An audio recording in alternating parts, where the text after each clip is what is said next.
കാലഘട്ടങ്ങൾ പിന്നിട്ട് സഞ്ചരിക്കുന്ന തിരുസഭാ ഗാത്രത്തിലിതാ സുവിശേഷ പ്രഘോഷണത്തിന്റെ പുത്തൻ പാതകൾ വിടരുന്നു. നവയുഗത്തിന്റെ പ്രവാചകരാകുവാൻ അനേകം അഭിഷക്തർ മുന്നോട്ടു വരുന്നു.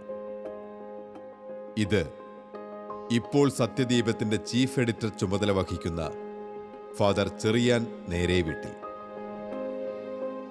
ജീസസ് യൂത്തിന്റെ സന്തത സഹചാരിയും അനേകം മിഷൻ രാജ്യങ്ങളിൽ സുവിശേഷവുമായി യാത്ര ചെയ്യുകയും ചെയ്ത യുവ വൈദികൻ, പുത്തൻ കാലഘട്ടത്തിന്റെ സുവിശേഷ വയലിലെ അനുഭവങ്ങൾ അച്ഛൻ നമ്മോട് പങ്കുവയ്ക്കുന്നു.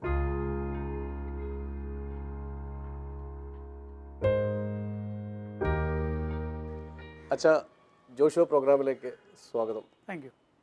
സത്യദീപത്തിൻ്റെ മലയാളം എഡിറ്റർ, ചീഫ് എഡിറ്റർ എന്നുള്ള ഈ ഒരു തിരക്കിനിടയിലും ഷാലോം ടി വിക്ക് വേണ്ടി ഇങ്ങനൊരു സമയം മാറ്റിവെച്ചതിന് ഏറെ നന്ദി. ഫാദർ ചെറിയാൻ നേരേവീട്ടിൽ, അച്ഛനെ വർഷങ്ങളായിട്ട് എനിക്ക് പരിചയമുണ്ട്. അച്ഛൻ്റെ ഈ ഒരു വീട്ടുപേര് വളരെ ശ്രദ്ധേയമാണ്. ഈ നേരേവീട്ടിൽ എന്ന് പറയുമ്പോൾ എനിക്ക് ഓർമ്മ വന്നത് കുഞ്ഞുനാളിലൊക്കെ അമ്മ സ്കൂൾ വിട്ടാൽ നേരെ വീട്ടിൽ വരണം എന്ന് പറയുന്ന ഒരു കാര്യമാണ്. അച്ഛാ, രസകരമായ വീട്ടുപേര്, അവിടെ വിശേഷം നിൽക്കട്ടെ. വീട്ടുപേര് മാത്രമല്ല, അച്ഛൻ്റെ വീട് എവിടെയാണ്, വീട്ടിൽ ആരൊക്കെ ഉണ്ട്, ഒന്ന് പറയാൻ പറ്റും? എറണാകുളത്തുള്ള ഇടപ്പള്ളിയിൽ തോപ്പിൽ പ്രദേശത്താണ് എൻ്റെ വീട്. ഇടപ്പള്ളി രാജവംശത്തിന് തൊട്ട് ഓപ്പോസിറ്റ് താമസിച്ചുകൊണ്ടിരുന്ന ഞങ്ങളുടെ വീട്ടുപേരാണ് നേരെ വീട്ടിൽ നിന്നായതെന്നാണ് പാരമ്പര്യം. വീട്ടിൽ അപ്പച്ചനമ്മച്ചി, ഞങ്ങൾ 3 ആൺപിള്ളേർ, ഞാൻ മൂത്ത ആളാണ്.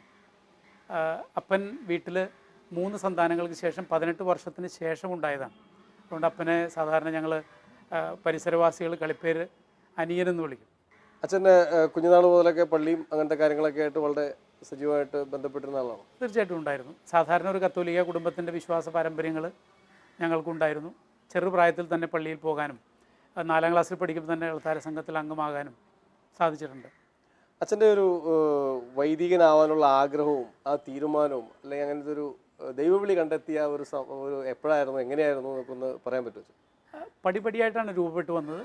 അതിലെ എൻ്റെ ദൈവവിളിയെ പരിപോഷിപ്പിക്കാനായിട്ട് ഏറ്റവും കൂടുതൽ എനിക്ക് മോട്ടിവേഷനായത് 11 വർഷത്തോളം ഞങ്ങളുടെ ഇടവകയിലായിരുന്ന ഒരു വികാരിച്ചൻ തന്നെയാണ്.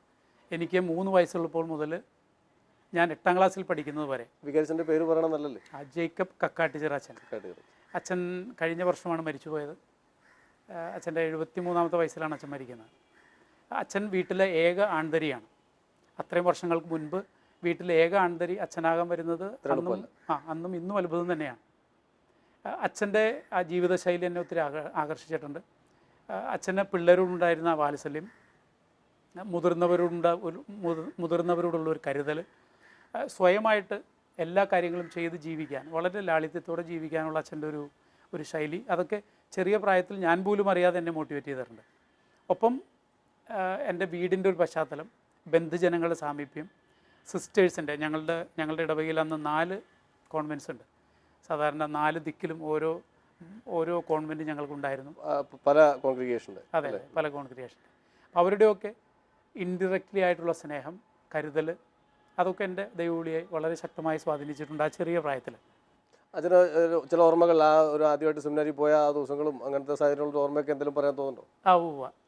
1986 ജൂൺ 21 ഞാൻ സെമിനാരിൽ ചേരുന്നത്. വികാരിയച്ഛൻ വന്ന് പ്രാർത്ഥിച്ച് പുറത്തേക്ക് ഇറങ്ങുമ്പോൾ അപ്പച്ചന് സ്തുതി കൊടുക്കുന്ന ഒരു രംഗം എനിക്കിപ്പോഴും ഓർമ്മയുണ്ട്. അപ്പച്ചൻ്റെ കണ്ണ് നിറഞ്ഞതിൻ്റെ അർത്ഥം എനിക്ക് അപ്പം മനസ്സിലായില്ല. മകൻ വിട്ടുപോകുന്നതിൻ്റെ ഒരു സങ്കടം മാത്രമായിട്ടാണ് ഞാൻ അന്ന് കണ്ടത്. വർഷങ്ങൾക്ക് ശേഷം അച്ഛനായിട്ട് ഒരു 6 വർഷത്തിന് ശേഷം ഞാനും അപ്പച്ചനും കൂടെ ഒറ്റയ്ക്ക് ഞങ്ങൾ എൻ്റെ ബൈക്കിൽ സഞ്ചരിക്കുമ്പോൾ അപ്പച്ചൻ പഴയ കഥകൾ ഇങ്ങനെ പറയും. എപ്പോഴും ഞാൻ അപ്പച്ചനായിട്ട് വ്യക്തിപരമായിട്ട് ഇരിക്കുന്ന സമയത്ത് പഴയ കഥകളിലേക്ക് അപ്പം പോകാറുണ്ട്. അപ്പൻ പറഞ്ഞു, നിന്നെ ഞാൻ സെമിനാരിലേക്ക് വിടുമ്പോൾ എൻ്റെ കണ്ണിൽ നിന്ന് കണ്ണുനീർ വന്നു. അത് നിന്നെ കാണിക്കാതിരിക്കാനാണ് ഞാൻ ജനലിൻ്റെ പുറകിലേക്ക് തിരിഞ്ഞത്. വർഷങ്ങൾ 7 വർഷമെടുത്തു അപ്പച്ചന് എന്നെ സെമിനാരിയിൽ വിട്ടതിൻ്റെ അർത്ഥം മനസ്സിലാകാൻ. സങ്കടം മാറാനെന്ന് ഞാൻ പറയില്ല, അർത്ഥം മനസ്സിലാകാൻ. ദൈവം എന്നെ വിളിച്ചിട്ടുണ്ട്, എൻ്റെ മോനെ വിളിച്ചിട്ടുണ്ട് എന്ന് എൻ്റെ അപ്പൻ തിരിച്ചറിയുന്നത് ഞാൻ സെമിനാരിയിൽ കയറിയതിന് ശേഷം 7 വർഷത്തിന് ശേഷമാണ്. ഞാൻ ഉടുപ്പിട്ട വർഷമാണത്. ഞാൻ ഇപ്പോൾ തിരിഞ്ഞു നോക്കുമ്പോൾ എൻ്റെ വൈദിക ജീവിതത്തിലെ പരിശീലനത്തിൽ വളരെ കാതലായ ഒരു മാറ്റം ഉണ്ടാകുന്നത് ഞാൻ ഉടുപ്പിട്ടതിന് ശേഷമാണ്. തിയോളജിക്ക് ഞാൻ പൂനെയിലേക്ക് പോകുന്നതും എൻ്റെ വീക്ഷണത്തിലും ചിന്താരീതിയിലും ജീവിതശൈലിയിൽ പോലും മാറ്റങ്ങൾ വരുന്നത് ആ 7ാം വർഷത്തിന് ശേഷമാണ്. അപ്പോൾ അപ്പൻ്റെ അപ്പൻ സമ്പൂർണ്ണമായിട്ട് എന്നെ ദൈവത്തിന് സമർപ്പിച്ച ആ വർഷം മുതൽ എൻ്റെ ജീവിതത്തിലെ വൈദിക പരിശീലനത്തിൽ കാതലായ ഒരു മാറ്റം ഇപ്പോൾ ഞാൻ കാണും. തീർച്ചയായിട്ടും മൂത്ത മകനെയാണ് അപ്പൻ ദൈവത്തിന് ഒരു പ്രത്യേകമായിട്ടൊരു മുഴുവൻ സമയ ശുശ്രൂഷയ്ക്ക് വേണ്ടി, മറ്റുള്ളവരും തീർച്ചയായിട്ടും വിശ്വാസത്തിലാണ് വളർത്തിയത്, പക്ഷേ ഒരു മുഴുവൻ സമയ ശുശ്രൂഷയ്ക്ക് വേണ്ടി ദൈവത്തിന് വിട്ടുകൊടുത്തതിൻ്റെ ഒരു നല്ല ഓർമ്മകളാണ് തീർച്ചയായിട്ടും. അച്ഛൻ്റെ ഈ പറഞ്ഞതിൻ്റെ ഇടയ്ക്ക് വൈദിക പരിശീലനം എന്ന് പറഞ്ഞതുകൊണ്ട് ഞാൻ ചോദിക്കുക, ഈ സെമിനാരി പരിശീലനം തീർച്ചയായിട്ടും ഈ എത്ര വർഷമായിരുന്നു വെച്ചാൽ? 11 വർഷം. ഒരു വലിയ നീണ്ട സമയമാണ്. അത്ര എളുപ്പമല്ല അത് ഇങ്ങനെ കംപ്ലീറ്റ് ചെയ്യാന്ന് പറയണത്. അതിനെക്കുറിച്ച് അച്ഛന് ഒരു വൈദിക പരിശീലന കാലഘട്ടത്തെക്കുറിച്ച് അച്ഛൻ എന്താ പറയാനുള്ളത്? അതെങ്ങനെ അച്ഛൻ്റെ ജീവിതത്തെ ഒരു പുരോഹിതൻ എന്ന നിലയിലും അതിന് സഹായ വിധത്തിൽ അച്ഛൻ്റെ ഒരു വ്യക്തിത്വത്തിലൊക്കെ എങ്ങനെ സഹായിച്ചു എന്ന് പറയാൻ പറ്റും? SLC കഴിഞ്ഞിട്ടാണ് ഞാൻ സെമിനാരി ചേരുന്നത്. 10-15 വർഷത്തിൽ 15ാം വർഷത്തിൽ നമുക്ക് ദൈവവിളിയെക്കുറിച്ച് അത്ര വ്യക്തത ഇല്ല. ദൈവവിളിയോടൊരു ആഭിമുഖ്യം, അച്ഛനാകണമെന്നുള്ളൊരു ഒരു ആഗ്രഹമാണ് തുടങ്ങിയ നാളുകളിലുണ്ടാകുന്നത്. പരിശീലനത്തിൻ്റെ സമയത്താണ് പടിപടിയായിട്ട് ഇതിൻ്റെ ബോധ്യങ്ങൾ, ദൈവം എന്നെ വിളിച്ചിട്ടുണ്ട് എന്നുള്ള ബോധ്യത്തിലേക്ക് പതുക്കെ നമ്മൾ ആഴപ്പെട്ടു വരുന്നത്. സെമിനാരി ജീവിതത്തിലെ 3 പ്രധാനപ്പെട്ട സ്റ്റേജസാണ് എനിക്കുണ്ടായിട്ടുള്ളത്.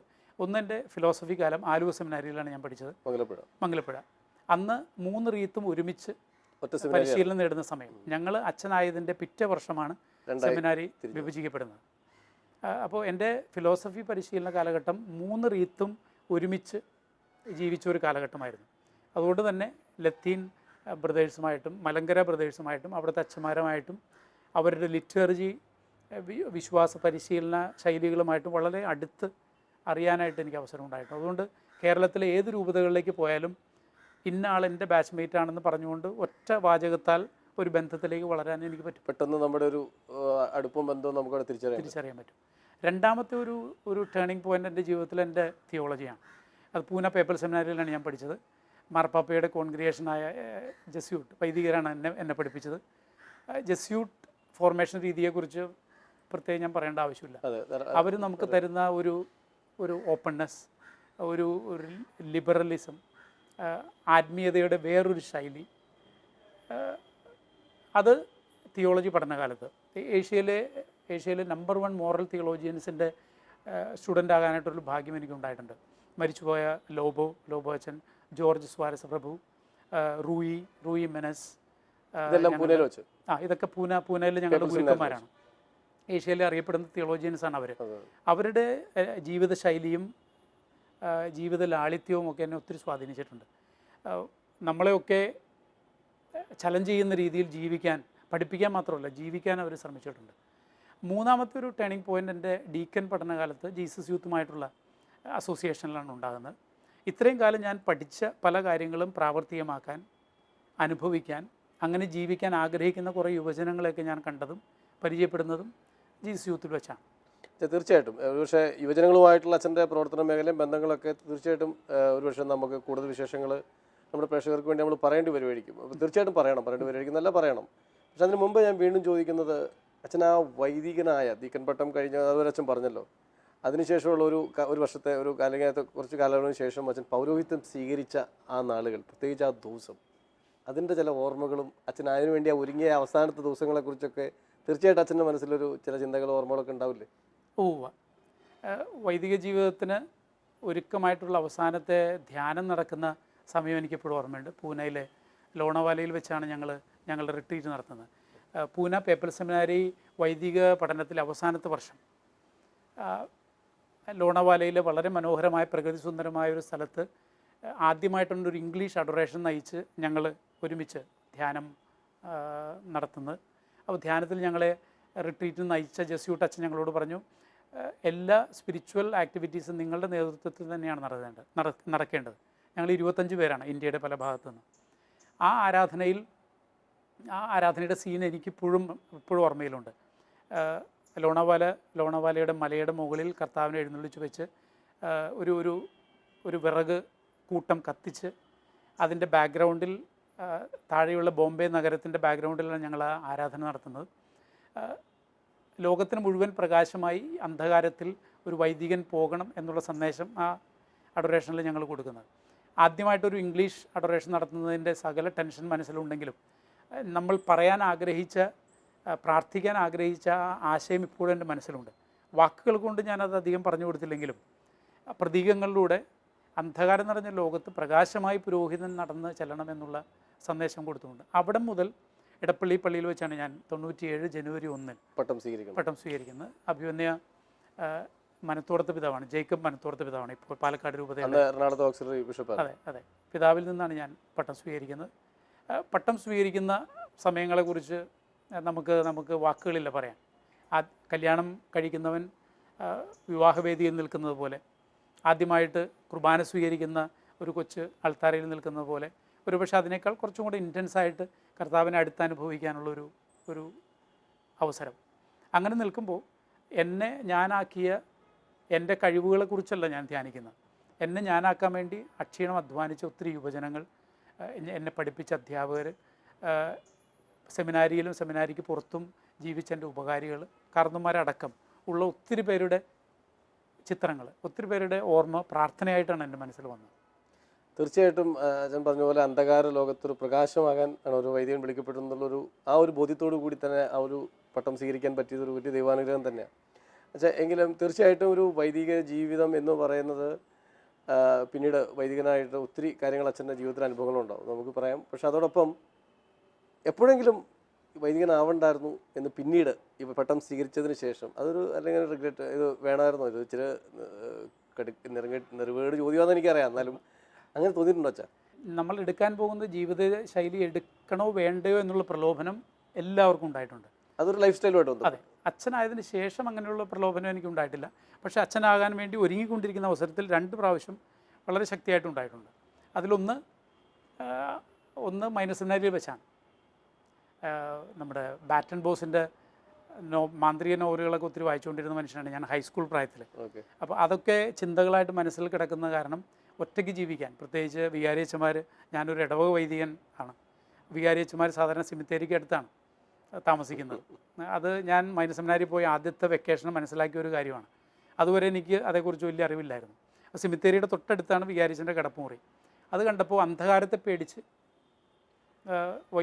വൈദിക വിളി എനിക്കുള്ളതല്ല എന്ന് തീരുമാനിച്ച് ഞാൻ പുറത്തേക്ക് പോകാൻ ആഗ്രഹിച്ച ഒരാളാണ്. അന്ന് എൻ്റെ സ്പിരിച്വൽ ഫാദറിൻ്റെ സംയോജിതമായ ഇടപെടൽ മൂലമാണ് ഞാൻ ദൈവവിളിയിൽ ഉറച്ചു നിന്നത്. അന്ധകാരത്തെക്കുറിച്ചുള്ളൊരു പേടി, ഒരുപക്ഷെ അതായിരിക്കാം കർത്താവ് വർഷങ്ങൾക്ക് ശേഷം ഡീക്കനായപ്പോൾ അന്ധകാരത്തിൻ്റെ പ്രകാശമായി ഒരു വൈദികൻ മാറണമെന്നുള്ളൊരു ചിന്ത എനിക്ക് തന്നത്. രണ്ടാമത്തെ ഒരു പ്രതിസന്ധി ഉണ്ടാകുന്നത് ഉടുപ്പിടുന്നതിന് തൊട്ട് മുമ്പാണ്. എൻ്റെ വളരെ അടുത്തൊരു ബന്ധുവായിട്ട് വളരെ നന്നായി ഇടവകയ്ക്ക് വേണ്ടി പ്രവർത്തിച്ചുകൊണ്ടിരുന്ന സമയത്ത് ഇങ്ങനെ ഒരു പെൺകുട്ടിയുടെ സാന്നിധ്യത്തോടു കൂടെ ജീവിതത്തിൽ മുൻപോട്ട് പോകുന്നതിൻ്റെ ഒരു ബ്യൂട്ടി, ഒരുമിച്ച് പ്രവർത്തിക്കുന്നതിൻ്റെ ഒരു ബ്യൂട്ടി ഞങ്ങൾ അനുഭവിച്ചറിഞ്ഞു. അപ്പോൾ ഞാൻ റീജൻസിക്ക് പോയി ഒറ്റയ്ക്ക് ഒരു മുറിയിലിരിക്കുന്ന സമയത്ത് ഈ ചിന്ത ശക്തിയായിട്ട് എൻ്റെ മനസ്സിലേക്ക് വന്നു. എന്തിനൊറ്റയ്ക്ക് ജീവിക്കണം, നന്മ ചെയ്യാൻ ഒരു കൂട്ടിൻ്റെ ആവശ്യം ഉള്ളത് നല്ലതല്ലേ എന്നുള്ളൊരു പ്രലോഭനം മനസ്സിലായി. അതായത് മറ്റൊരു ഫാമിലി, ഒരു കുടുംബമായിട്ട് അവർ ചെയ്യുന്ന കണ്ടപ്പോൾ. അതെ, തീർച്ചയായിട്ടും. അതായത് ഒരുമിച്ച് ഒരേ മനസ്സോടെ പ്രവർത്തിക്കുന്ന ഒരു പുരുഷനും സ്ത്രീക്കും ഒത്തിരി നന്മകൾ ചെയ്യാൻ പറ്റും. അങ്ങനെ ചെയ്തതിൻ്റെ ഒരു പ്രോഡക്റ്റ് കൂടിയാണ് ഞാൻ, എൻ്റെ അപ്പനും അമ്മയും. അപ്പോൾ അതെന്തുകൊണ്ട് എനിക്ക് ജീവിതത്തിൽ തുടർന്നുകൂടാ എന്നുള്ള ചിന്ത വന്നു. അതും എൻ്റെ സ്പിരിച്വൽ കൺഫസറായിട്ട് അന്ന് അതും ഒരു ജസ്യൂട്ട് അച്ഛനാണ്. അച്ഛനന്ന് കാലടി സമീക്ഷയിൽ എൻ്റെ കൺഫസറായിരുന്നു. അച്ഛനോട് ഞാൻ ഈ കാര്യം പറഞ്ഞു, എൻ്റെ പ്രതിസന്ധി, അച്ചോ ഞാൻ നിർത്തുകയാണ്, നമുക്കുള്ള വിളി ഇതല്ല. അച്ഛൻ എന്നോട് പറഞ്ഞു, ചെറിയാച്ചോ നീ ആ ഒരു പെൺകുട്ടിയുമായിട്ട് ഉണ്ടാക്കിയെടുക്കാൻ ആഗ്രഹിച്ച ബന്ധത്തിൻ്റെ തീവ്രത എന്തുകൊണ്ട് അനേകരുമായി ഉണ്ടാക്കിയെടുത്തുകൂടാ? ഒരു വ്യക്തിയിലേക്ക് മാത്രം നിൻ്റെ ഈ ബന്ധത്തിൻ്റെ ആഴം ഒതുക്കാതെ എന്തുകൊണ്ട് എല്ലാ വ്യക്തികളിലേക്കും നീ കണ്ടുമുട്ടുന്ന മാക്സിമം വ്യക്തികളിലേക്ക് ഇതേ സ്നേഹത്തിൻ്റെ ആഴം സൂക്ഷിക്കാൻ പാടില്ലേ ചോദിച്ചു. അതെനിക്കൊരു ഇൻസൈറ്റായിരുന്നു. അത് ജീസസ് യൂത്ത് മൂവ്മെൻറ്റായിട്ട് ബന്ധപ്പെട്ട് പ്രവർത്തിച്ചപ്പോൾ അതിനുള്ള ഒത്തിരി പ്രാക്ടിക്കൽ അവസരങ്ങൾ എനിക്ക് കിട്ടിയിട്ടുണ്ട്. ഞാൻ ആ ഒരു അച്ഛനെ കൺഫ്യൂഷൻ നടത്തി അച്ഛൻ്റെ സ്പിരിച്വൽ ഡയറക്ടറുടെ ആ വാക്കുകളാണ് ദൈവത്തിൻ്റെ ഒരു ചില സമയത്തുള്ള ശക്തമായ ഇടപെടലുകളുടെ ഒരു വലിയൊരു വ്യക്തതയാണുള്ളത്. അച്ഛൻ ഞാൻ മറ്റൊരു ഇത് ചോദിക്കാൻ ആഗ്രഹിക്കുന്നത്, അച്ഛൻ്റെ ഒരു ശൈലിയിൽ ഞാൻ എപ്പോഴും ശ്രദ്ധിച്ചിട്ടുണ്ട്. കാരണം ഞാൻ അച്ഛനുമായിട്ടുള്ള ഇത്രയും വളരെ ഇൻട്രാക്ഷനും ഒക്കെ വെച്ചിട്ട് അച്ഛൻ വളരെ നാച്ചുറലാണെന്ന് ഞാൻ പറയുന്നതിൻ്റെ അർത്ഥം, ഒരുപക്ഷെ കേരളത്തിൽ മിമിക്രിക്കാരെ ഏറ്റവും കൂടുതൽ അനുകരിച്ചിട്ടുള്ളത് വൈദികരായിരിക്കും. അവരുടെ ടോൺ അത് മോശമല്ല, ഈ ടോൺ മോശമെന്നല്ല, പക്ഷെ ഒരു കാലഘട്ടത്തിൽ ചിലപ്പോൾ അത് ആവശ്യം. പക്ഷെ അച്ഛൻ വളരെ നാച്ചുറലാണ്. അച്ഛന് അങ്ങനത്തെ ഒരു സ്പെഷ്യൽ ഒരു ഇമിറ്റേറ്റിംഗ് ടോണില്ല. അച്ഛൻ്റെ ഒരു സ്പോണ്ടേനിറ്റി ഉണ്ട്, നാച്ചുറൽ വേല. ഇങ്ങനെ നാച്ചുറൽ അച്ഛൻ കോൺഷ്യസ് ആയിട്ട് അങ്ങനെ ആവണയാണോ അത് ഇതൊരു ബ്യൂട്ടി ആയിട്ട് അച്ഛൻ മനസ്സിലാക്കിയിട്ട് ആ നാച്ചുറലായി തന്നെ ബിഹേവ് ചെയ്യാൻ ശ്രമിക്കുന്നതാണോ എങ്ങനെ നാച്ചുറൽ ആവാൻ പറ്റുന്നത്? ഒരുപക്ഷെ എൻ്റെ തിയോളജി പഠനകാലത്തിൽ ജസ്യൂട്ട് അച്ഛന്മാർ എന്നെ ഇക്കാര്യത്തിൽ ഒത്തിരി സഹായിച്ചിട്ടുണ്ട്. അവർ പറയുന്നത് ഹൃദയത്തിലുള്ളതേ പുറത്തേക്ക് വരാൻ പാടുള്ളൂ, പുറത്തുള്ളത് ഹൃദയത്തിലും കാണണം. അകത്തു നിന്ന് പുറത്തേക്ക് വരുന്നതാണ് ഒരുവനെ അശുദ്ധനാക്കുന്നതെന്നുള്ള കർത്താവിൻ്റെ വചനങ്ങളെ കോട്ട് ചെയ്തുകൊണ്ട് എന്നെ ഗോസ്പൽ ഓഫ് മാത്യു പഠിപ്പിച്ചത് മരിച്ചുപോയ ജോർജ് സ്വാരസ് പ്രഭു അച്ഛനാണ്. അച്ഛൻ്റെ വീക്ഷണങ്ങൾ, ദർശനങ്ങൾ എന്നെ ഒത്തിരി സ്വാധീനിച്ചിട്ടുണ്ട്. അത് പ്രാക്ടിക്കലായിട്ട് എനിക്ക് എക്സസൈസ് ചെയ്യാനായിട്ട് ഏറ്റവും കൂടുതൽ പ്ലാറ്റ്ഫോം കിട്ടിയിട്ടുള്ളത് യുവജനങ്ങളുമായിട്ടുള്ള ബന്ധത്തിലാണ്. കാരണം മറ്റേത് കാറ്റഗറിയുമായിട്ട് പ്രവർത്തിക്കുന്നതിനേക്കാൾ കൂടുതൽ അച്ഛന്മാരുടെ അകത്തളങ്ങളിലേക്ക് കടന്നു വരുന്നത് യുവജനങ്ങളാണ്. മറ്റുള്ളവരൊക്കെ ഒരു ബൗണ്ടറി ഇട്ടിട്ടൊന്ന് മാറി നിൽക്കും. പക്ഷേ യുവജനങ്ങൾ നമ്മൾ പ്രതീക്ഷിക്കുന്നതിനേക്കാൾ കൂടുതൽ നമ്മളെ അറിയാൻ ശ്രമിക്കുകയും അകത്തേക്ക് കടക്കുകയും ചെയ്യുന്നവരാണ്. അത് വാക്കുകളോ അല്ലെങ്കിൽ കുറച്ച് അടുത്തിരുന്നതുകൊണ്ടല്ല, അതിനപ്പുറമുള്ളൊരു എക്സ്ട്രാ സെൻസ് യൂത്തിന് കർത്താവ് കൊടുത്തിട്ടുണ്ടെന്ന് പല പ്രാവശ്യം അനുഭവിച്ചറിഞ്ഞിട്ടുള്ള ആളാണ് ഞാൻ.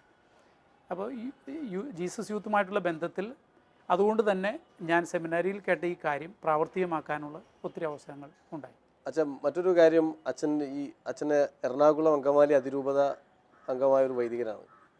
അച്ഛന് ഇടവക വികാരിയായിട്ടും സഹവികാരിയായിട്ടും പല ഇടവകളിൽ അച്ഛൻ പ്രവർത്തിച്ചിട്ടുണ്ട്. ആ കാലഘട്ടങ്ങളിലൊക്കെ ഈ ചില ഇടവകളിലൊക്കെ വികാരിയായിട്ടിരുന്ന പല ഇടവകളിലൊക്കെ വരാനും അച്ഛനെക്കുറിച്ചുള്ള ആളുകളുടെ അഭിപ്രായങ്ങൾ, നല്ല അഭിപ്രായങ്ങൾ മോശം എന്നോട് ആൾക്കാർ പറയില്ല, കാരണം അച്ഛൻ്റെ സുഹൃത്താന്ന് അറിയാവുന്നതുകൊണ്ട് അവർ പറയില്ലല്ലോ. എന്നോട് നേരിട്ട് പറയാം. അതെ, നേരിട്ട് പറയുന്നത് നല്ല കാര്യം. അപ്പോൾ ഞാൻ ധാരാളം കേട്ടിട്ടുണ്ട്. പ്രത്യേകിച്ച് എനിക്ക് പേര് പറയാൻ തോന്നുന്നത് വികാരിയായിട്ടിരുന്ന സ്ഥലങ്ങൾ ഏലൂരും താമരച്ചാലും ഒക്കെയാണ്. സഹവികാരിയായിട്ട് അച്ഛൻ കൊരട്ടി, ബസിലിക്ക ഒക്കെ ഇരുന്നിട്ടുണ്ട്, എറണാകുളം ബസിലിക്കയിലെല്ലാം. അച്ഛാ, ഈ ഒരു ഇടവക വികാരി എന്ന നിലയിലുള്ള അച്ഛൻ്റെ, അല്ലെങ്കിൽ ഒരു ഇടവക ജീവിതത്തിൽ അച്ഛൻ്റെ ചില അനുഭവങ്ങൾ, പ്രത്യേകിച്ച് ജനങ്ങളോടൊപ്പമുള്ള ഒരു ജീവിതം, അവിടെയാണല്ലോ കുറേ കൂടി നമ്മളൊരു സാധാരണ ജനങ്ങളുടെ ഒരു സാഹചര്യങ്ങളിൽ ഒപ്പം ജീവിക്കാൻ പറ്റുന്നൊരു സമയം. ആ ഒരു ഇടവക വൈദികൻ എന്ന നിലയിൽ അച്ഛൻ്റെ ഒരു പാസ്റ്റർ എൻവോൾമെൻറ്റിലൊക്കെ വെച്ചിട്ട് ചില അനുഭവങ്ങളൊന്ന് പറയാൻ വെച്ചു. 19 വർഷത്തോളമായി ഇടവക വികാരിയായിട്ട് ഞാൻ പല ഇടവകളിൽ നേരത്തെ സൂചിപ്പിച്ച പോലെ ഇരുന്നിട്ടുണ്ട്. ഒരു ഇടവക വൈദികനെ സംബന്ധിച്ചിടത്തോളം ഇഷ്ടമുള്ള സ്ഥലത്തേക്ക് പോകലല്ല, പോകുന്ന സ്ഥലം ഇഷ്ടപ്പെടലാണ് അവൻ്റെ ജീവിതത്തെ കുറച്ചും കൂടെ അർത്ഥപൂർണ്ണമാക്കുന്നത്. അങ്ങനെ ഒരു ആറ്റിറ്റ്യൂഡ് ഇടവക വികാരിക്കില്ലെങ്കിൽ ജീവിതം നരകമായിരിക്കും. കാരണം മറ്റ് വൈദിക സമൂഹങ്ങളിൽ നിന്ന് വ്യത്യസ്തമായിട്ട് ഇടവക വൈദികർ എല്ലാ തരത്തിലുമുള്ള കാറ്റഗറി ഓഫ് ആൾക്കാരുമായിട്ടും ഇടപഴകേണ്ടി വരാറുണ്ട്. അത് ഭീക്രികൾ മുതൽ മരണത്തിന് വേണ്ടി ഒരുങ്ങിക്കൊണ്ടിരിക്കുന്ന വിശ്വാസികൾ വരെ, കത്തോലിക്കർ, അകത്തോലിക്കർ, ക്രിസ്ത്യാനികളല്ലാത്തവർ, അങ്ങനെ പല കാറ്റഗറി ആൾക്കാരുമായിട്ടും ബന്ധപ്പെടേണ്ടി വരുന്നുണ്ട്. എൻ്റെ വൈദിക ജീവിതത്തിൽ ഏറ്റവും കൂടുതൽ വളർത്തിയിട്ടുള്ളത് ഇടവക ജനവുമായിട്ടുള്ള ഇൻവോൾവ്മെൻറ്റ് തന്നെയാണ്. കാരണം അവരാണ് അവരുടെ സ്വകാര്യ കാര്യങ്ങൾ പോലും നമ്മളോട് അടുത്ത് പറയുന്നത്. നമ്മളിൽ നിന്ന് കുദാശകൾ സ്വീകരിക്കുക, നമ്മളുടെ സഹായം തേടുക, ഒരുമിച്ച് വർക്ക് ചെയ്യാൻ വരിക, അങ്ങനെയുള്ള ഒരു അറ്റാച്ച്മെൻറ്റ് എനിക്ക് ആൾക്കാരുമായിട്ട് പുലർത്താൻ സാധിച്ചിട്ടുണ്ട്. അതിൽ രണ്ട് മൂന്ന് അനുഭവങ്ങൾ എൻ്റെ മനസ്സിലേക്ക് വളരെ ശക്തിയായിട്ട് ഇപ്പോൾ വരുന്നുണ്ട്. എപ്പോഴും ഒരച്ഛനെ വളർത്തുന്നത് പോസിറ്റീവായിട്ടുള്ള അനുഭവങ്ങൾ മാത്രമല്ല, പലപ്പോഴും വളരെ നെഗറ്റീവ് എന്ന് ജനം പറയുന്ന പല കാര്യങ്ങൾ പോലും അച്ഛനെ വൈദികൻ എന്ന രീതിയിൽ വളർത്തിയിട്ടുണ്ട്. അതിലൊന്ന്, ഞാൻ എറണാകുളത്തെ നഗരത്തിലൊരു പള്ളിയിൽ കൊച്ചച്ഛനായിട്ടിരിക്കുമ്പോഴാണ്. അപ്പോൾ കഞ്ചാവും വെള്ളോടിയായിട്ട് നടന്നിരുന്ന ഒരു 7 വർഷമായിട്ട് വീട്ടിൽ കയറാതിരുന്ന ഒരു മകൻ്റെ അമ്മ മരിച്ചു. അപ്പോൾ നഗരത്തിൽ ഞങ്ങൾ ശവസംസ്കാരം നടത്തുമ്പോൾ വീട്ടിലെ ശവസംസ്കാര ശുശ്രൂഷ കഴിഞ്ഞിട്ട് നമ്മളെല്ലാവരും വണ്ടിക്കാണ് സെമിത്തേരിയിൽ എത്തുന്നത്. ബാക്കി ഡെഡ് ബോഡി ആണെങ്കിലും ആംബുലൻസിലോ അല്ലെങ്കിൽ മരണവണ്ടിയിലോ നമ്മളെടുക്കും. അതെ, ബാക്കി എല്ലാവരും സെമിത്തേരിയിലേക്ക് എത്തുകയാണ് പതിവ്. സ്വന്തം അമ്മ മരിച്ചിട്ട് വീട്ടിൽ പോലും എത്താതിരുന്ന ഇവൻ 7 വർഷത്തോളം പുറത്താണ് പുള്ളി ജീവിച്ചത്. പുറത്ത് മീൻസ് മനസ്സിലായി. അതെ. എന്നിട്ട് സെമിത്തേരിയിലേക്കാണ് പുള്ളി സ്വന്തം അമ്മയുടെ മൃതശരീരം കാണാനായിട്ട് വരുന്നത്. വന്ന് അല്പം വെള്ളത്തിലാണ്. അപ്പോൾ എല്ലാവരും നിൽക്കെ പുള്ളി ഒച്ചത്തിൽ തന്നെ ഡിക്ഷണറിയിലില്ലാത്ത കാര്യങ്ങൾ കൂട്ടിച്ചേർത്ത് നമ്മളെക്കുറിച്ച് കാര്യങ്ങൾ പറയുകയാണ്. എടാ, നീ എൻ്റെ അമ്മയെ വഴിയിലാക്കിയിട്ട് നീ കാറിൽ കയറി സെമിത്തേരിയിലേക്ക് പോകുന്നല്ലേ എന്ന് പറഞ്ഞുകൊണ്ട് ആഘോഷമായ ഒരു ഇടി തരികയാണ്. ആദ്യത്തെ ഇടി ഞാൻ എൻ്റെ നെഞ്ചു വെച്ച് എന്നെ ഇടിച്ചു. നമ്മൾ ആ ഔദ്യോഗിക വസ്ത്രമൊക്കെ ഇട്ട് സെമിത്തേരിയിലെ കർമ്മങ്ങൾക്ക് വേണ്ടി റെഡിയായിട്ട് നിൽക്കുന്ന സമയം വിശ്വാസികളെല്ലാവരും അവിടെ അടുത്ത് നിൽപ്പുണ്ട്. ആദ്യത്തെ ഇടി ഞാൻ നെഞ്ചുകൊണ്ട് തടുത്തു. രണ്ടാമത്തെ ഇടി ഞാൻ രണ്ടാമത്തെ ഇടി ഞാൻ വയറുകൊണ്ട് തടുക്കാൻ നിൽക്കുമ്പോൾ കൈക്കാരന്മാർ ഇടപെട്ടു, തടഞ്ഞു. വികാരിയച്ഛൻ അടക്കം എന്നോട് പറഞ്ഞു, അച്ചോ ഇയാൾക്കെതിരെ കേസ് കൊടുക്കണം, കാരണം പുള്ളിക്കൊരു പാഠമാണ്, മറ്റുള്ളവർക്കൊരു പാഠമാണ്, പുള്ളി നന്നാകാൻ നല്ലതാണ്. അപ്പോൾ ഞാൻ നമ്മുടെ കൈക്കാരന്മാരോട് പറഞ്ഞു, വേണ്ട, നോർമലി നമ്മൾ തിരുക്കർമ്മങ്ങൾ തുടർന്നു, ശവസംസ്കാരം നോർമലി അവസാനിച്ചു. പക്ഷേ മാനസാന്തരമുണ്ടായത്, അത്ഭുതമുണ്ടായത് അതിനുശേഷം കുമ്പസാരിക്കാനായിട്ട് അവൻ എൻ്റെ അടുത്ത് തന്നെ വരുന്നു. വളരെ നല്ലൊരു മകനായിട്ട് ഈ അനുഭവത്തിലൂടെ പുള്ളി മാറുന്നു. നമ്മുടെ ചെറിയൊരു ശ്രദ്ധ, ഒരു ക്ഷമ വലിയൊരു അത്ഭുതം ഉണ്ടാക്കി എന്നുള്ളതാണ്. എനിക്ക് ഇടവകയെക്കുറിച്ച് കുറച്ചുകൂടെ ചോദിക്കാനുണ്ട്. പക്ഷേ അച്ഛൻ ഈ കുമ്പസാരം എന്ന് പറഞ്ഞപ്പോൾ എനിക്ക് വേറൊരു ക്വസ്റ്റ്യൻ ഉണ്ട്. ഈ ഇയർ ഓഫ് മേഴ്സിയാണ്, കരുണയുടെ വർഷമാണ്. പക്ഷേ മാർപ്പാപ്പ അങ്ങനെ എവിടെ സൂചിപ്പിച്ചിട്ടുണ്ടെന്ന് എനിക്ക് തോന്നുന്നു. പക്ഷേ എങ്കിലും ഞാനും പല സ്ഥലത്ത് കേട്ടിട്ടുണ്ട്, ഏറ്റവും കൂടുതൽ കരുണ ഉണ്ടാവേണ്ടത് കുമ്പസാരക്കൂട്ടിലാണ്. ചിലപ്പോൾ ചില സ്ഥലത്ത് കുമ്പസാരിക്കാൻ ചെല്ലുമ്പോൾ ചീത്ത കേട്ടിട്ട് പിള്ളേർ പിന്നെ ജീവിതത്തിൽ കുമ്പസാരിക്കാൻ, പിള്ളേരല്ല ആൾക്കാർ പിന്നെ ജീവിതത്തിൽ കുമ്പസാരിക്കാൻ പോകുന്ന സാഹചര്യമുണ്ട്. അച്ഛനെ ഇടിച്ചവൻ അച്ഛൻ കുമ്പസാരിപ്പിച്ച ആ ഒരു കുമ്പസാരത്തിൻ്റെ അനുഭവം പാവങ്ങളല്ല പറയണ്ടത്. എന്നാലും അച്ഛാ അത് ശരിക്കും ഒരു കരുണയുടെ സ്ഥലം അല്ലേ ഈ കുമ്പസാരക്കൂട് ആവണ്ടേ? മാർപ്പാപ്പ അതിനേക്കാൾ ഷാർപ്പായിട്ടുള്ള വാക്കുകളാണ് ഉപയോഗിച്ചിരിക്കുന്നത്. കുമ്പസാരക്കൂട് ഒരു ടോർച്ചിങ് ചേംബറായിട്ട് നിങ്ങൾ മാറ്റരുത് എന്നാണ് ഞങ്ങളെപ്പോലുള്ള അച്ഛന്മാർക്ക് മാർപ്പാപ്പ തരുന്ന ഉപദേശം. അത് ഒരു പരിധിവരെ ശരിയുമാണ്. മാർപ്പാപ്പ ജനറലൈസ് ചെയ്തതല്ല, ചില അനുഭവങ്ങളെങ്കിലും അങ്ങനെ ഉണ്ടായി കാണാം. അതുകൊണ്ടായിരിക്കാം മാർപ്പാപ്പ അങ്ങനെ ഒരു പ്രസ്താവന ഇറക്കിയത്. കുമ്പസാരക്കൂട്ടിൽ ഞങ്ങളെപ്പോലുള്ള വൈദികർക്ക് ദൈവം തരുന്ന ഒരു കൃപ, കുമ്പസാരക്കൂട്ടിലേക്ക് കയറുന്ന ആ നിമിഷം നമ്മളല്ലാതാകുന്നു എന്നുള്ളതാണ്. കാരണം ഞങ്ങൾ കുമ്പസാരിപ്പിക്കുന്നവരാണ്, ഒപ്പം കുമ്പസാരിക്കുന്നവരുമാണ്. അതുകൊണ്ട് ഈ രണ്ട് ആംഗിളിൽ നിന്നുകൊണ്ട് ആ കുമ്പസാരം എന്ന കുദാശയെ ആസ്വദിക്കാൻ, അനുഭവിക്കാൻ എനിക്ക് അവസരം ഉണ്ടായിട്ടുണ്ട്. അതുകൊണ്ട് തന്നെ നമ്മൾ കുമ്പസാരക്കൂട്ടിലിരിക്കുമ്പോൾ നമ്മളല്ല, ദൈവത്തിൻ്റെ ആത്മാവ്, ദൈവത്തിൻ്റെ വാക്കുകൾ നമ്മുടെ നാവിലൂടെ വരണം, നമ്മുടെ ഹൃദയത്തിലൂടെ വരണം. അങ്ങനെ വരുന്നില്ലെങ്കിൽ അതിൻ്റെ അർത്ഥം ഞാൻ കുമ്പസാരക്കൂട്ടിലല്ല, ഒരു വൈദികനല്ല, ആ കുമ്പസാരം സാധു പോലും അല്ല എന്നുള്ളതാണ്. ഇങ്ങനെ ഒരാൾ വരുമ്പോൾ ആ വ്യക്തിയെ ഒരു വൈദികൻ എന്ന രീതിയിൽ ഞാൻ ശ്രദ്ധിക്കാറില്ല. അദ്ദേഹം പറയുന്ന വാക്കുകൾ, അതിൻ്റെ പിന്നിലുള്ള അദ്ദേഹത്തിൻ്റെ അനുതാപത്തിൻ്റെ ആഴം, അതിനനുസരിച്ച് ഉപദേശം കൊടുക്കും. അപ്പോൾ അത്തരത്തിൽ പിതാക്കന്മാർ പോലും, എൻ്റെ സ്വന്തം ബന്ധുക്കൾ പോലും എൻ്റെ അടുത്ത് വന്ന് കുമ്പസാരിച്ച് പോയിട്ടുണ്ട്. വളരെ ശാന്തമായി അവരെ കുമ്പസാരിപ്പിക്കാനും അവരെൻ്റെ അടുത്ത് കുമ്പസാരിക്കാനും ശ്രമിച്ചിട്ടുണ്ട്. തീർച്ചയായിട്ടും ഒരുപക്ഷെ ഒരു വൈദികൻ്റെ ആളുകൾ ഏറ്റവും കൂടുതൽ ഒരു വരുന്ന അല്ലെങ്കിൽ ആളുകളുമായിട്ട് ഇൻറ്ററാക്ട് ചെയ്യുന്ന ഒരു വലിയൊരു സ്ഥലമാണ് കുമ്പസാരക്കൂട്. അച്ഛൻ പറഞ്ഞ വളരെ കറക്റ്റ്. കാരണം അവിടെ ഒരു വൈദികൻ്റെ അപ്പുറത്ത് ഈശോയുടെ പ്രതിപുരുഷനായിട്ടിരുന്നുള്ള ഒരു സാന്നിധ്യം വളരെ പ്രധാനപ്പെട്ട. അച്ഛാ, വീണ്ടും നമുക്ക് ഇടവകയിലേക്ക് ഒന്ന് തിരിച്ചു വരാം. അച്ഛാ, എന്നെ ചിലപ്പോഴെങ്കിലും അത്ഭുതപ്പെടുത്തുകയും അസ്വസ്ഥപ്പെടുത്തുകയും ചെയ്യുന്ന ഒരു സാഹചര്യങ്ങൾ എന്ന് പറഞ്ഞാൽ, എൻ്റെ ഒരു കുഞ്ഞുനാളിലൊക്കെ ചിലപ്പോൾ എൻ്റെ അമ്മ പോലും അല്ലെങ്കിൽ പല വീടുകളിലുമൊക്കെ വീട്ടിലൊരു ചെറിയ അസ്വസ്ഥത ഉണ്ടായാൽ, ഒരു പ്രശ്നം ഉണ്ടായാൽ അത് ഓടിപ്പോയി. അത് ചിലപ്പോൾ വീട്ടിലെ കുടുംബ ബന്ധങ്ങളിലുള്ളൊരു അസ്വസ്ഥതയാവാം, ചിലപ്പോൾ ചില സാമ്പത്തിക ബുദ്ധിമുട്ടുകളാവാം, എന്ത് കാര്യത്തിനാണെങ്കിലും, അല്ലെങ്കിൽ വീട്ടിലൊരു കൊച്ച് ഒന്ന് രാത്രി ഉറക്കത്തിൽ കിടന്ന് പേടിച്ചാലാവാം, അല്ലെങ്കിൽ ഒരു പാമ്പ് വന്നാൽ പോലും അമ്മ ഓടി പ്രാർത്ഥിക്കാൻ പോയി പറയുന്നൊരു സ്ഥലം ഞങ്ങളുടെ വികാരിയച്ഛനാണ്. പക്ഷെ ഇന്ന് പൊതുവേ അങ്ങനൊരു കാര്യം വളരെ കുറഞ്ഞു പോയാൽ ഒട്ടും തന്നെ ഇല്ലെന്ന് തോന്നുന്നു. ഇന്ന് ആളുകൾക്ക് അങ്ങനത്തെ ഒരു ആവശ്യം ഉണ്ടെങ്കിൽ ആളുകൾ ഏതെങ്കിലും ഒരു ധ്യാനഗുരുവായ ഒരു അച്ഛൻ്റെ അടുത്തേക്കോ, ചിലപ്പോൾ അച്ഛന്മാരല്ലാതെ ആത്മാരായുള്ള ധ്യാനഗുരുക്കന്മാരുടെ അടുത്തേക്കോ, അല്ലെങ്കിൽ അങ്ങനത്തെ ഒരു സ്പെഷ്യലൈസ്ഡ് ആയിട്ടുള്ള ആളുകളുടെ അടുത്തേക്ക് മാത്രം പോകുന്നൊരു സാഹചര്യമുണ്ട്. ഒട്ടും ധ്യാനകേന്ദ്രത്തിൽ പോകുന്നതോ ധ്യാനഗുരുക്കന്മാരുടെ അടുത്ത് പോകുന്നതൊന്നും തെറ്റെന്ന് എനിക്കറിയാം. ഞാനൊരു കരിസ്മാറ്റിക്കാരനാണ്, അങ്ങനത്തെ ഒരു ജീവിത സാഹചര്യമായിട്ട് ബന്ധപ്പെട്ട് പോകുന്ന ഒരാളുമാണ്. പക്ഷേ എങ്കിലും ഇടവകളിൽ ഒട്ടും ഇല്ലാതെ പോകുന്നത്, വികാരി അച്ഛൻ്റെ അടുത്തേക്ക് ഇങ്ങനത്തെ കാര്യങ്ങൾക്ക് ഒട്ടും ആളുകൾ വരാതെ പോകുന്നതിൽ ഒരു അപകടമില്ലേ? അച്ഛൻ്റെ ഒരു അനുഭവത്തിലും ബോധ്യങ്ങളിലും അച്ഛൻ എന്താ പറയണത്? ഇടവക വികാരിമാരോട് അടുത്ത് നിൽക്കാനായിട്ട് അന്നത്തെയും ഇന്നത്തെയും തലമുറ ആഗ്രഹിക്കുന്നുണ്ട്. പക്ഷേ ശൈലികൾ മാറിയത് കാരണം ആധുനിക ശൈലികൾക്കനുസരിച്ച് വികാരിയച്ഛന്മാരുടെ സമീപനങ്ങളിൽ മാറ്റങ്ങൾ വരികയാണെങ്കിൽ ഇന്നും വികാരിയച്ഛൻ്റെ അടുത്താണ് എല്ലാ കാര്യങ്ങളും സംസാരിക്കാനും ആശ്വാസം തേടാനും ജനങ്ങൾക്ക് താല്പര്യം.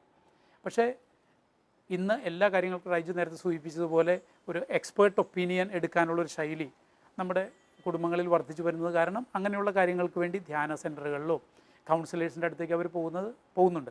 പക്ഷേ നല്ലൊരു വികാരിയച്ഛൻ ഇടവക ജനത്തിൻ്റെ മുഖത്തേക്ക് നോക്കി, ഓരോ വ്യക്തിയുടെ മുഖത്തേക്ക് നോക്കി എന്തെങ്കിലും ഒരു ചോദ്യം, അവനെ മനസ്സിൽ തൊടുന്നൊരു ചോദ്യം ചോദിച്ചു കഴിഞ്ഞാൽ അവൻ്റെ അനുഭവം, അവൻ്റെ ദുഃഖം അവൻ എന്നോട് പറയും, അവൻ വികാരിയോട് പറയുമെന്നുള്ള കാര്യത്തിൽ യാതൊരു സംശയവുമില്ല. എനിക്ക് ധാരാളം അനുഭവങ്ങൾ അങ്ങനെ ഉണ്ടായിട്ടുണ്ട്. അത് കത്തോലിക്കരായിട്ടുള്ള എൻ്റെ ഇടവക ജനങ്ങളിൽ നിന്ന് മാത്രമല്ല, എത്രയോ ഹിന്ദുക്കൾ, എത്രയോ മുസ്ലിങ്ങൾ പോലും അവരെ തൊടുന്ന ഒരു ചോദ്യം നമ്മൾ വളരെ ഇൻഫോർമലായിട്ട് ചോദിക്കുകയാണെങ്കിൽ അവരുടെ ദുഃഖം പറയുകയും പ്രാർത്ഥന ആവശ്യപ്പെടുകയും ചെയ്തിട്ടുണ്ട്.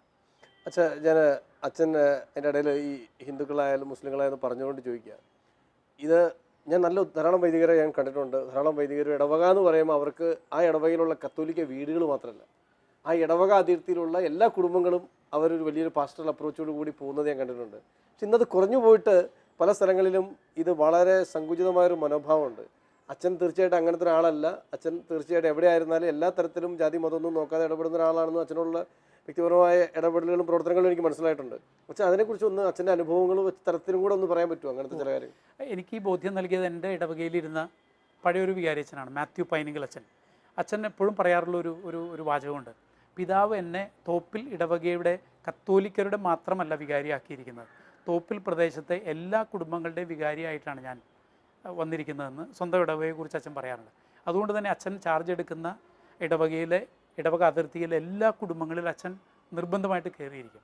ഞാൻ തിയോളജി പഠിക്കുമ്പോഴാണ് അച്ഛൻ എൻ്റെ ഇടവക വികാരിയായിരുന്നത്. അച്ഛൻ ഈ പറയുന്ന കാര്യം എൻ്റെ പാസ്റ്ററൽ ലൈഫിനെ ഒത്തിരി സ്വാധീനിച്ചിട്ടുണ്ട്. അപ്പോൾ അതുകൊണ്ട് തന്നെ അച്ഛനെ പോലെ വളരെ സിസ്റ്റമാറ്റിക്കായിട്ട് എല്ലാ കുടുംബങ്ങളിലും എനിക്ക് കയറാൻ പറ്റിയിട്ടില്ലെങ്കിലും അവരുടെ ആഘോഷങ്ങളിൽ, അവരുടെ വേദനകളിൽ ഒക്കെ പങ്കുചേരാനായിട്ട് വളരെ ബോധപൂർവ്വം ഞാൻ പരിശ്രമിച്ചിട്ടുണ്ട്. ഈ ഒരു എപ്പിസോഡിൻ്റെ അവസാനത്തിൽ അച്ഛൻ പറഞ്ഞൊരു സെൻറ്റൻസ് എനിക്ക് വീണ്ടും എൻ്റെ ഉള്ളിൽ ഇങ്ങനെ എന്താ പറയുക, വീണ്ടും ഓർമ്മയിൽ വരിക. അതായത് ഒരു വൈദികൻ, പ്രത്യേകിച്ച് ഒരു രൂപതാ വൈദികൻ അല്ലെങ്കിൽ ഇടവക വൈദികൻ്റെ തലത്തിൽ അച്ഛൻ പറഞ്ഞത്, ഒരു വൈദികൻ അയാൾക്ക് ഇഷ്ടമുള്ളൊരു സ്ഥലത്തേക്ക് പോവുകയല്ല വേണ്ടത്, അയാൾ അയക്കപ്പെടുന്ന സ്ഥലത്തെ ഇഷ്ടപ്പെടുകയാണ് വേണ്ടത്. അതൊരു വലിയൊരു ബോധ്യത്തിൽ നിന്നാണ് അച്ഛൻ സംസാരിക്കുന്നതെന്ന് എനിക്ക് വളരെ ബോധ്യമുണ്ട്. അച്ഛാ,